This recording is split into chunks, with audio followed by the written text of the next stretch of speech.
So Manchester United have recorded back-to-back pre-season wins in impressive fashion as the club continues its pursuit of another striker. We're covering everything from individual performances, the future of Benjamin Sesko, Rasmus Hojlund, Alejandro Garnacho and more on the latest episode of your Theatre of Red.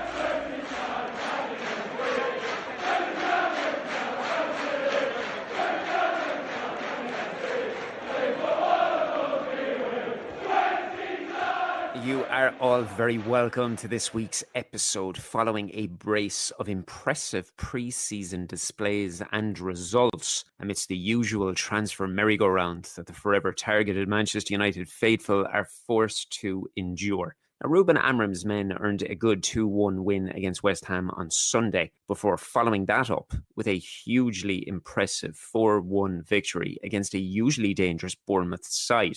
Before anyone says a word, I know that these are meaningless fixtures that hold no bearing on the Premier League. However, this is the time that we have routinely suggested it is imperative for Amorim to imprint his beliefs and fine-tune his tactical philosophy ahead of what is the most important Premier League season in recent memory. I think everybody would agree with that. On top of all of the positivity that we're seeing on the field, the additional storyline regarding Benjamin Sesko, Ollie Watkins, Rasmus Hojlund and Alejandro Garnacho rages on. And that's not forgetting Jadon Sancho, Anthony and Tyrell Malacia. You'd be forgiven for thinking there wasn't another football club on the planet with the amount of coverage United receives. But unfortunately, this is the world that we live in, people. It says an awful lot for a team that finished 15th, doesn't it? This week, like so many others, is jam-packed with a bunch of topics for us to digest together ahead of what we believe will be Bryan Mbeumo's first outing in a United shirt against Everton on Sunday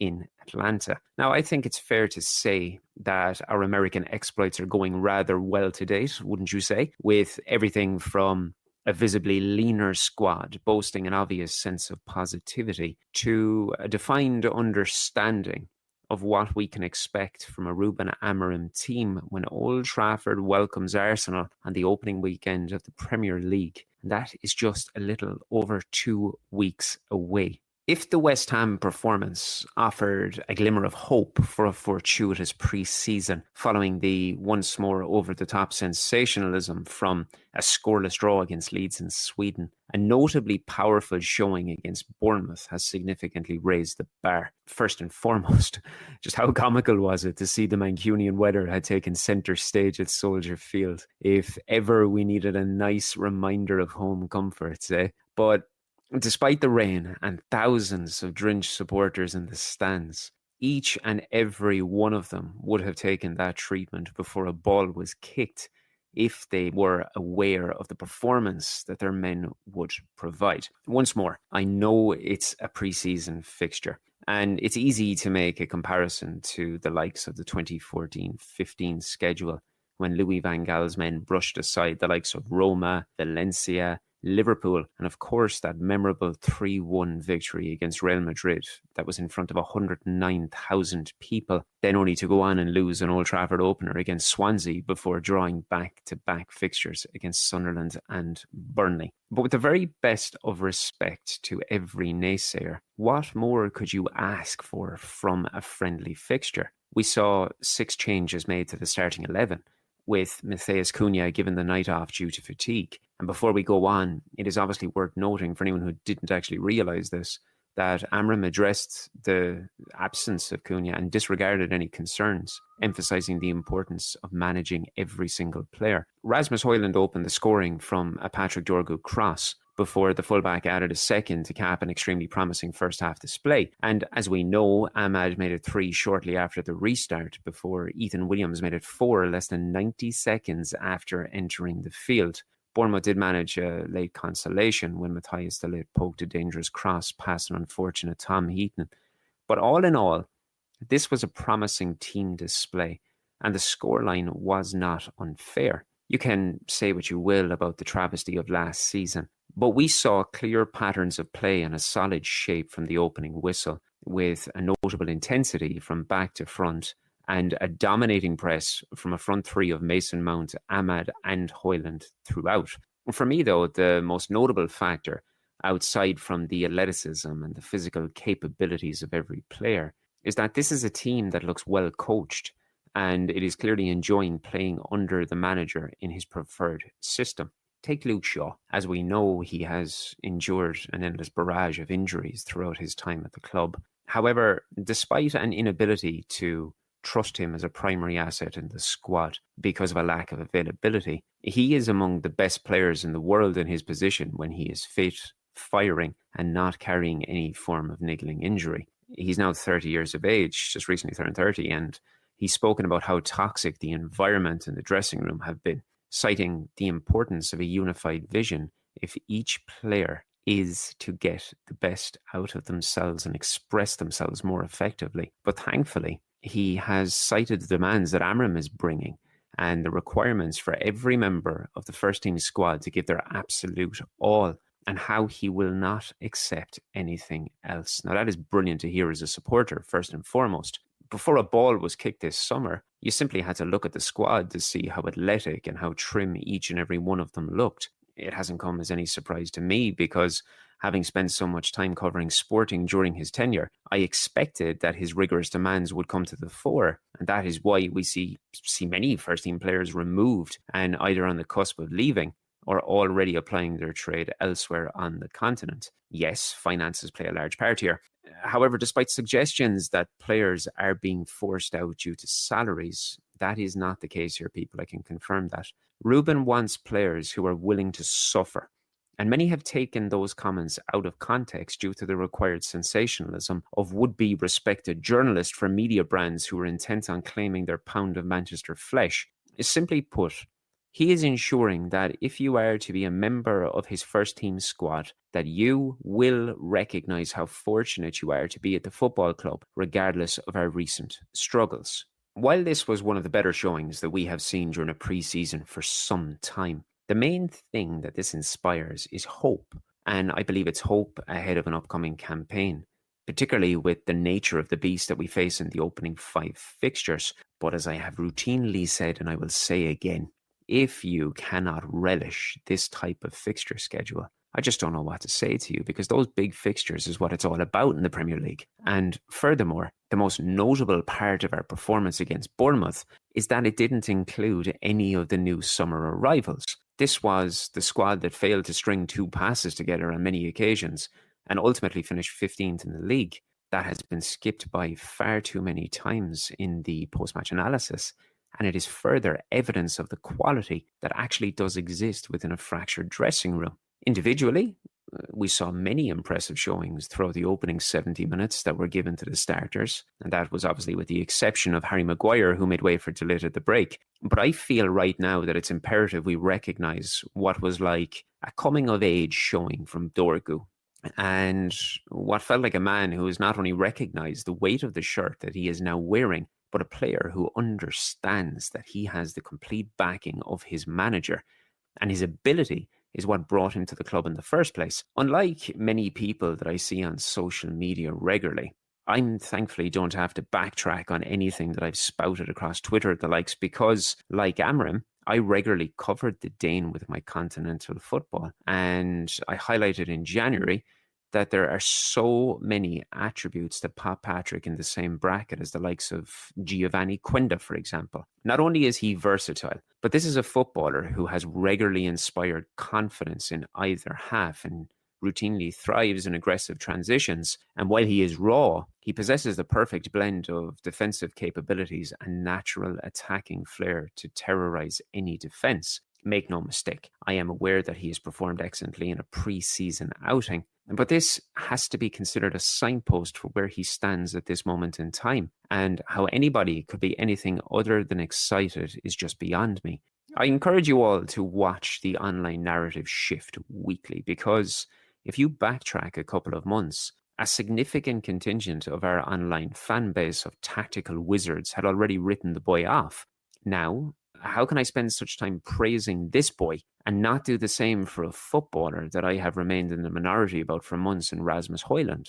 If you watch the game live, you will have seen a continuation of his impressive performance against West Ham, capped with a goal and plenty of promising runs, hold-up play, and line-leading characteristics. I'm not saying that he was the definition of perfect, because he wasn't, but it was a notably strong effort, and his desire to battle through adversity is just becoming abundantly clearer every passing display. This is further evident from his post-match comments about his desire to stay and fight for his place at the club, regardless of any future acquisition, and I will cover that in detail shortly. For regular listeners, this will not come as a surprise, because you will remember that I informed Ben Jacobs of this during an April episode of the Theatre of Red. There are many individuals, most of whom remain anonymous, that spout a seemingly endless amount of nonsense across social media. However, for those who need to hear this, that is not me. And it is certainly nothing that we provide through the Theatre of Red. The message that I have now is the same as it was in April, and that is that Hojlund is unfazed by reports about his future. He understands that he has a contract at the club and has earned the respect of his manager and the coaching team because of his continued efforts in training and his professional approach with the football club. As we are all aware, football is an ever-changing beast, and situations can change as quickly as anything. But ask yourself this. Do you believe that Hojlund would be coming out publicly and stating these facts if he wasn't receiving some form of assurances? I'll leave that one for you to consider. People focus on the goals, and we suffer a lot because of the lack of goals. But I think not just the goals, but the way he connects the play. Every time we have to kick the ball, and we are kicking the ball when we are more pressed. The ability for him to hold the defender and to connect in the support is helping us a lot to play better. And we are playing better because he's playing better. I'm really happy with Rasmus. I don't know what is going to happen until the end of the market. The important thing is that the strikers that are here are working really well, are improving, are helping the team, and that is the most important thing. More than the results, it's the way they are playing. Then I think is really important. People cannot see that, but I think they are playing better also because they are connecting better with each other, not just on the pitch, but off the pitch. I think they are stronger, they are faster in this moment. Of course, it's a pre-season. But you can see the intensity is completely different. I can see the data from the minutes are completely different. So we are improving. But again, it's a preseason game. The pressure is going to be so much different during the season. But it's important for them to understand that they can play. The same players can play a different game. And I think today was a good day. So, as you've just heard from the man himself, Rasmus continues to impress. But the club continues to pursue another number 9 to enhance its options in the final third. We saw initial attempts to move Ollie Watkins rebuffed by Aston Villa, with a fee in the region of £60 million quoted for his services. Naturally, this inspired a wider consideration, one that moved outside of a desired parameter to recruit Premier League proven goalscorers after Brian Mbeumo and Matheus Cunha. I can categorically tell you, having spent time with several sources, that during initial conversations about the possibility of bringing in another striker after failed attempts for Delap, Gyökeres and Ekitike, Amrim highlighted his desire to pursue Watkins over a talented but unknown variable in Benjamin Sesko.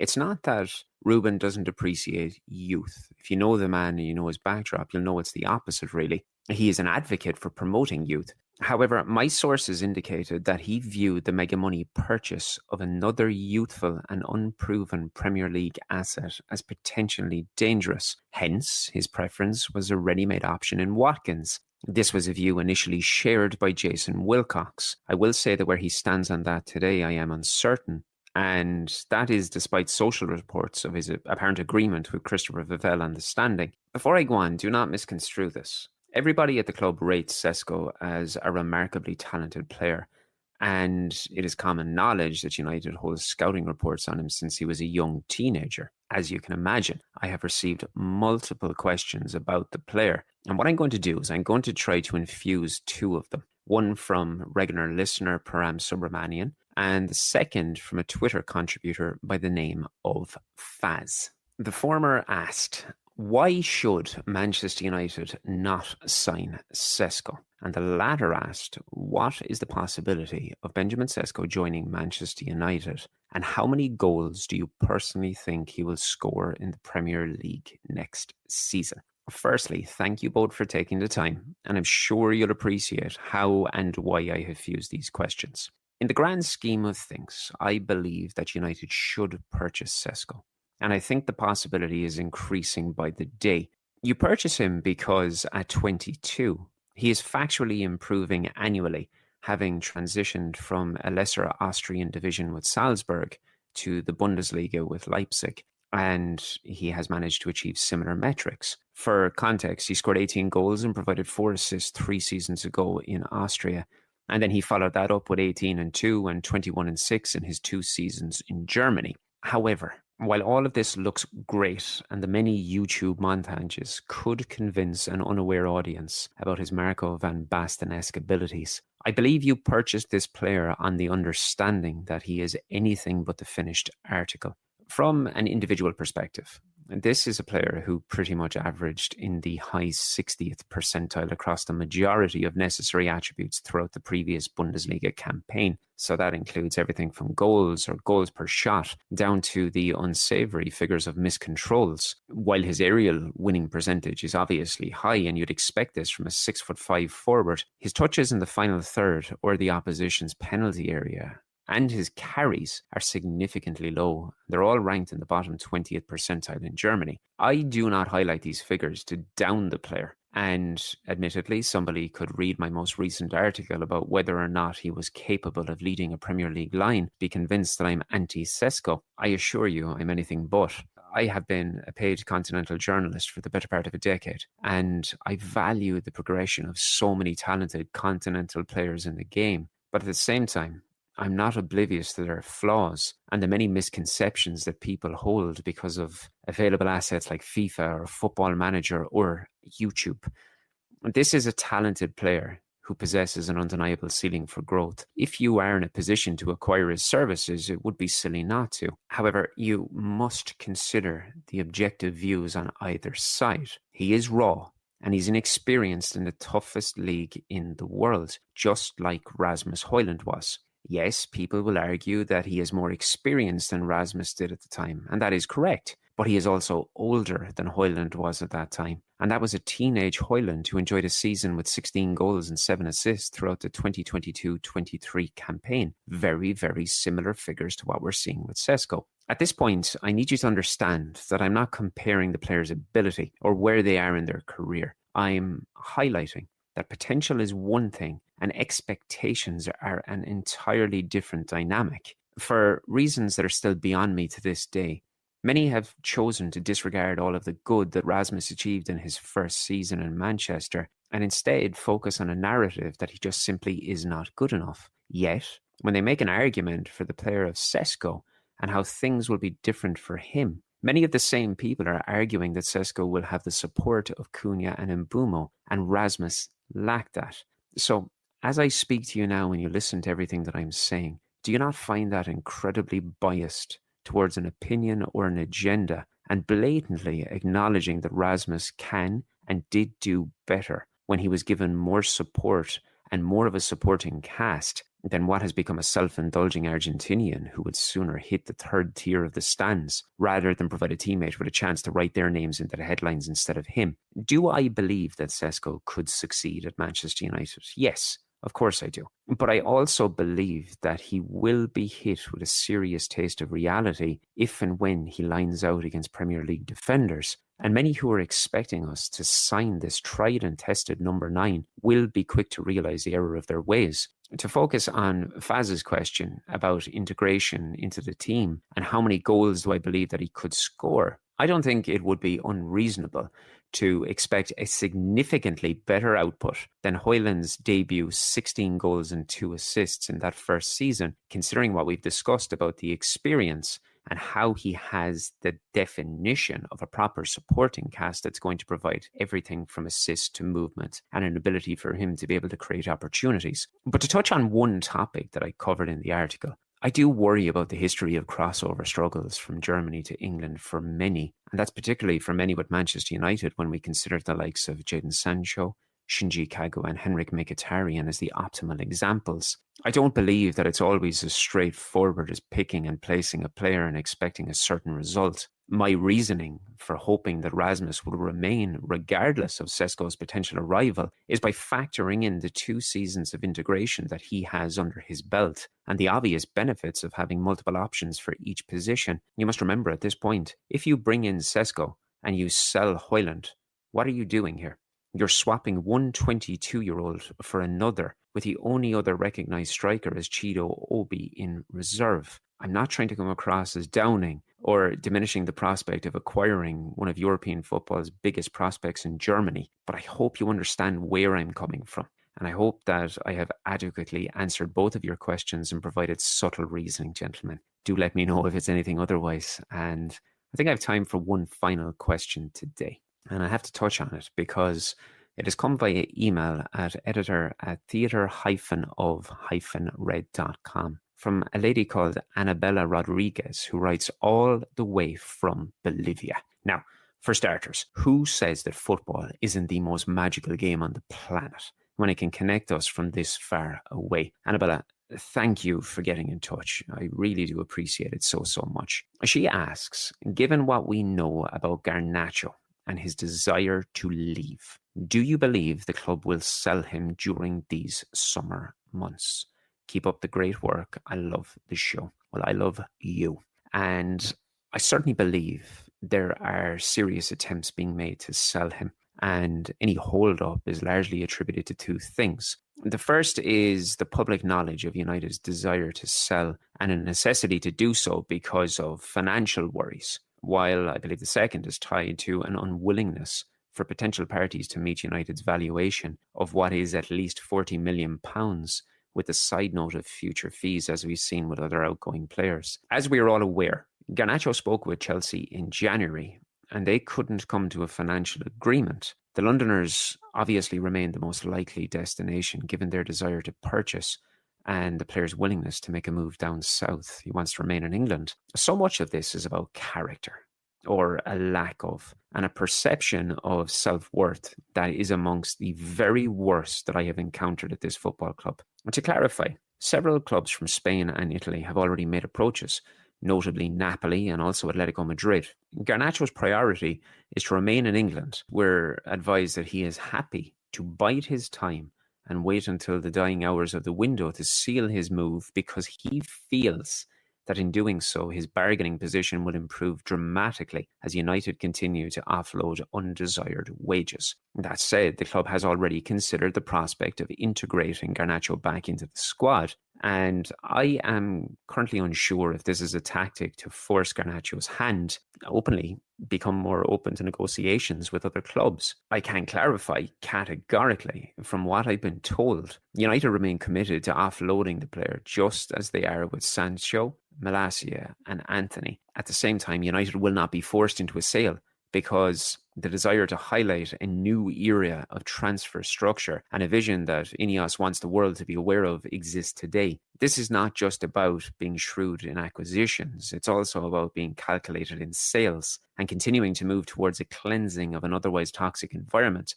And for this reason, Amorim insisted that these players were not to be in and around his squad, because he doesn't want their mentality to be anywhere near his team. So keeping that in mind, I'm more so leading towards the prospect of integration as a calculated move to push the player's hand. I wouldn't be surprised if he left this week, and I would be equally expectant of him to be a final hour Sky Sports special on deadline day. I think either is a possibility. What I would be surprised about is if Garnacho and Sancho were not playing their football elsewhere during the season, and that is a certainty that I can say. And on that, I want to thank you all, as always, for giving me a little bit of your time. It does mean the world to see such weekly growth. And the kind words that you share, they are genuinely wonderful. I love them. But on that, I would also like to clarify a small detail following some expectedly hideous messages that I received in the last few days. Now, before I begin, these bounce off me like anything. I'm not looking for a pat on the back. But I feel it important to clarify that while a move for Benjamin Sesko somewhat negates my previous viewpoints about the club prioritising Premier League talent, it does not make that view incorrect. The level of "I told you so" or "you know nothing" that was administered because of Aston Villa's determination not to sell shouldn't negate the work of a small independent journalist.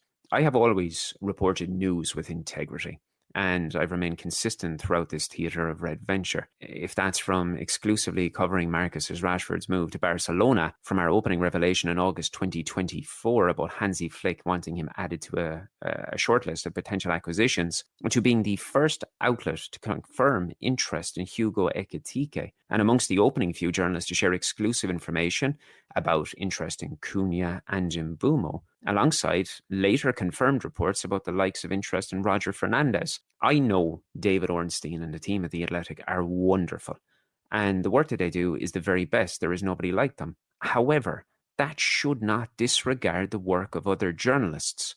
And I think that's been lost in a wave of social media sensationalism and notoriety. From me, from my heart, I just want to thank you as a valuable listener and someone who communicates with me across social media or on the website for sticking with me as we continue to build what has become the fastest growing Manchester United publication on the planet. That's through site, socials, and podcast. And I thank you from the bottom of my heart. I really do. If you haven't already, be sure to like and subscribe wherever you are listening and keep up to date on our site and our socials. I am always open to chat, so feel free to ask any questions via the social medias or via email, all of which will be in the bio. And genuinely, I say this honestly, I look forward to speaking with each and every one of you. Just make sure you have a lovely weekend. Enjoy Everton on Sunday, and I will speak with you all very, very soon. Georgie.